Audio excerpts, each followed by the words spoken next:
오늘은 초대교회의 중요한 전환점이 된 2세기 기독교 역사에 대해 깊이 알아보겠습니다. 이 시기는 교회가 다양한 도전에 직면하며 신앙의 뿌리를 확립해 나간 중요한 시기였습니다.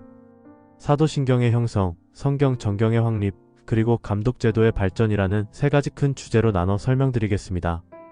이 이야기 속에는 교회가 이단과 혼란에 어떻게 맞섰는지, 그리고 어떻게 믿음을 지켜냈는지에 대한 감동적인 역사가 담겨 있습니다. 먼저 사도신경 이야기부터 시작해볼까요? 2세기 초반 교회는 큰 혼란을 겪었습니다. 당시 등장한 가연설이라는 이단이 문제였습니다. 가연설은 예수님이 실제로 육체를 가지고 오신 것이 아니라 환상처럼 보인 것이라고 주장했죠. 이것은 예수님의 십자가와 부활의 의미를 훼손하는 심각한 문제였습니다. 이단의 도전에 맞서기 위해 교회는 믿음을 명확히 고백할 필요가 있었습니다. 이때 등장한 인물들이 바로 속사도들이었죠. 사도들의 가르침을 이어받은 클레멘트와 이그나티우스는 예수님의 육체적 실존을 강조했습니다. 이그나티우스는 이렇게 고백합니다. 예수님은 진짜 육신을 입고 태어나셨으며 십자가에서 죽으시고 부활하셨다. 이후 신앙 고백은 더욱 발전하기 시작했습니다.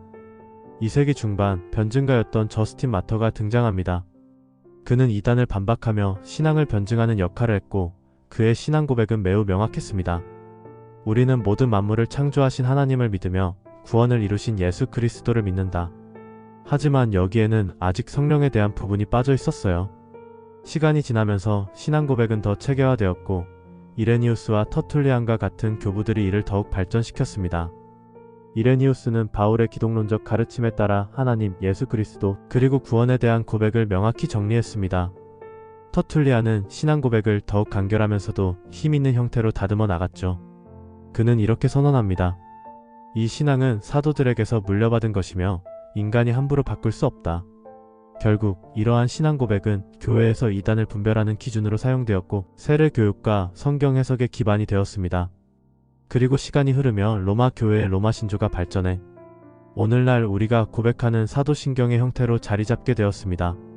사도신경은 단순한 문장이 아니라 수세기 동안 이단과 맞서 싸우며 교회의 믿음을 지켜온 신앙의 고백이었던 것이죠. 이제 성경 정경의 형성 이야기를 해볼게요. 여러분, 초대교회에는 지금처럼 성경책이 한 권으로 정리되어 있지 않았습니다. 많은 문서들이 존재했지만 어떤 책이 진짜 하나님의 말씀인지 분명하게 구별할 필요가 있었습니다. 2세기 말 무라토리안 단편이 등장하면서 신약 성경의 뼈대가 확립되기 시작합니다. 이 문서는 2세기경 작성된 것으로 우리가 오늘날 읽고 있는 신약 성경의 주요 책들이 이미 정경으로 인정받고 있었음을 보여줍니다. 정경으로 인정받기 위해서는 한 가지 중요한 기준이 있었습니다. 이 책이 사도들이 썼거나 사도들과 가까운 사람들이 기록한 것인가? 이 기준에 따라 책들이 교회의 인정과 검증을 거치게 되었죠. 그렇게 시간이 흘러 주 367년 아타나시우스가 지금의 신약 성경 27권을 언급합니다. 이후 히포 공유회와 칼타구 공유회에서 이 목록이 공식적으로 확정됩니다. 하지만 중요한 점은 이러한 공유회의 선언이 새로운 결정을 내린 것이 아니라는 것입니다. 이미 교회는 오래전부터 이 책들을 하나님의 말씀으로 받아들이고 있었고 공유회는 이를 확인하는 역할만 했을 뿐이죠. 정경의 확립은 이단과 혼란 속에서 진리를 지키는 기준이 되었습니다. 성경이 확정되면서 교회는 더욱 강력한 믿음의 토대를 세울 수 있었습니다. 마지막으로 초대교회의 조직과 지도 체계인 감독제도가 어떻게 발전했는지 알아볼까요? 초대교회는 외부로부터의 박해와 내부의 이단이라는 이중의 도전에 직면했습니다. 교회가 이런 혼란에 효과적으로 대응하려면 지도력과 질서가 필요했어요. 초기에는 감독과 장로라는 용어가 혼용되었습니다. 그러나 시간이 지나면서 감독은 교회의 신앙을 지키는 중요한 지도자의 역할을 맡게 됩니다. 이그나티우스는 감독을 공동체의 중심이자 사도적 전통의 전달자로 강조했습니다. 그는 말합니다. 감독 없이는 교회도 없다. 감독은 교회의 중심이자 신앙을 지키는 핵심이었죠. 이후 이레니우스는 감독의 권위를 한층 더 체계화했습니다.